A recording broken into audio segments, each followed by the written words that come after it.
These have been my key read materials for research across the majority of my projects, and I'd like to talk about what I got from each one. So from Incredible Waves, an appreciation of Perfect Surf by Chris Power. From this book, I got a lot of imagery ideas, as well as artists to look into. The book in itself is a nice, easy read through. Large panels of text followed by a large image. The book's almost landscapish, sort of rectangular, so the text and the image is nicely spaced out.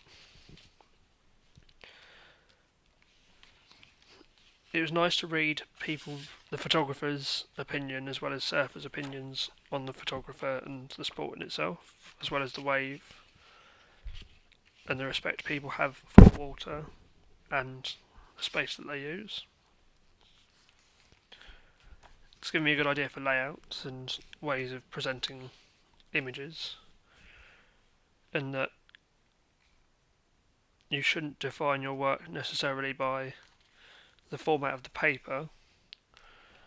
You should consider the subject matter and the scale of things in its inclusion. There's no set to this book, as in I'm not just reading one person's voice, I'm not reading one person's identity or ideology. You're getting a nice visual collective from several artists, as well as I think it's 2 or 3 writers. You're also mixing portraits, editorial pieces with landscapes and object, sort of not product images, but more of the object and the event. Again, Clark Little's work appears in this, and that really stands out for me. I definitely think he's a forerunner for this type of photography.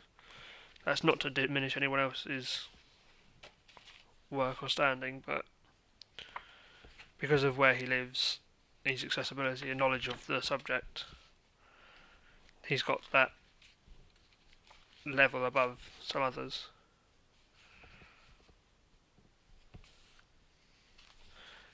So I think that covers pretty much what I've got from the wave image. Next book on the list, East London Swimmers. Although this hasn't applied for much of this project in particular, the framing and repetition is quite nice. This is where the rule changes, where from the last one I said the subject matter should define the frame of the image. This is where the frame almost defines the subject matter, as in the person has to fit in this square format. Again, one-sided text, one-sided image, allows the reader to see what they're looking at.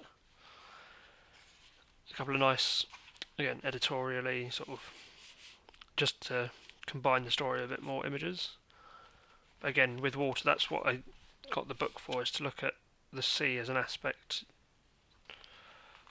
as part of a larger subject. Although this is pool-based, so it's contained water, it's still got that subject matter relevance. Right, Fisheye, Rumble in the Pond, which I think is a really weird name for a book, is a book by Lomography.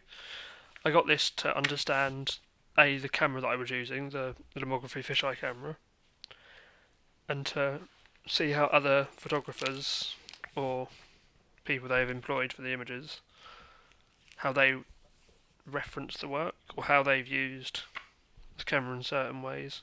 For instance, on page 257 there's a half bleed image, i.e. one half's above the water, the second half's below, the distortion effect. It's given me ideas for double exposures, structure, more formal things such as portraits, as well as it's a bit more of a free set of image.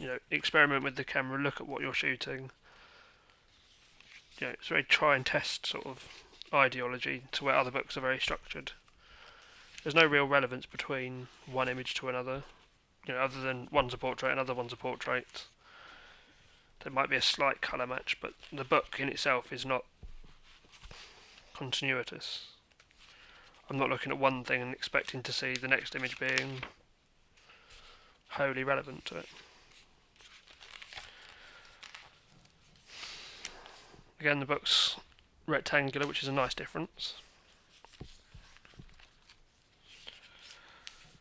And again, this was just more of a, right, what's the equipment I'm using, what's its limitations, how can I use this to better show this.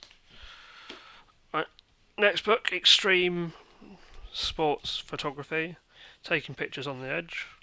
This again was a nice artist reference book. You get quite a few photographers, editors and magazines they've been in with their opinions and their experiences. I'm still yet to find a book that actually tells you, tips on photographing wave photography, i.e. when to duck, when to shoot, close and how far. I found that online though, so it's not like that content is missing. Again, it's the look of the water, the shape and the scale that's really defined here. Again, they've not kept to an A4 base or a 10 by 8 sort of frame. This is what the body of the subject matter looks like. This is how we're going to fill it. There's full page spreads. Again, more editorial images.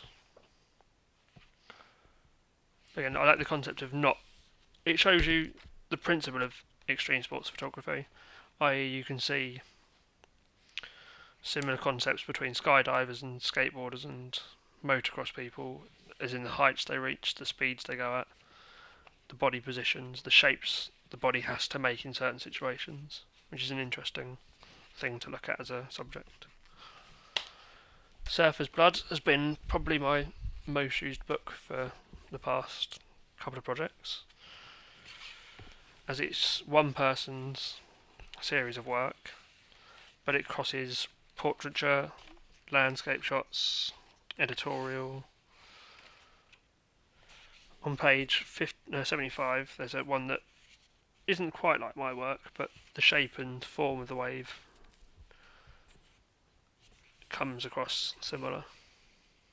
I really like the shape of this, and the colour's really nice between the two, earth and sky. And the way the wave sort of breaks and causes this white line that almost cuts, looks like the paper's been, or the image has been cut with a pair of scissors. I definitely think this is one of my favourite books, image-wise and production-wise. I mean, sometimes one of the images, again, I just pointed out that the format does define the image, i.e. someone has used a medium format image here on page 85.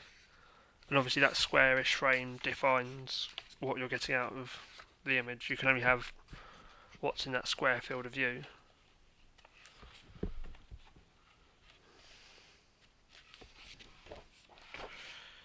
Page 119's also got a really nice water image and a relation.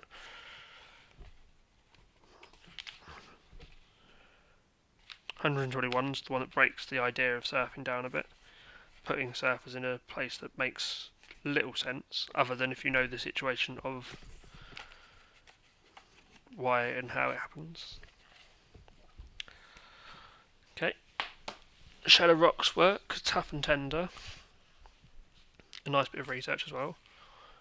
But this one's more the ideology of what it is to be British. I'm looking at this person's work, not so much for their content or their writing, but how to show a culture or an idea that, this is obviously British, English seascapes. It's trying to show off our attitudes and our personality towards the sea, our youth culture with it, our older people's culture, how we engage, what certain areas have become like in contrast to others, which I think is an interesting idea to show. Leroy Grains, I can't pronounce his last name, but I've looked at this book here, This was more to get a history of how to photograph in the sea, what sort of imagery came first, what they used, why they were using it, and where it all started, really. To know the history of something and to work with it instead of just producing stuff that's mundane. And of course, last but not least, Surfsight Tintype, which was originally I got because I wanted to not impersonate the work, but I would have liked to have done collodion sooner to have added this element of this sort of photography in. A couple of not incidents, but situations have come up where it's not been viable to do so, i.e. the Old Lookout Gallery going out of commission,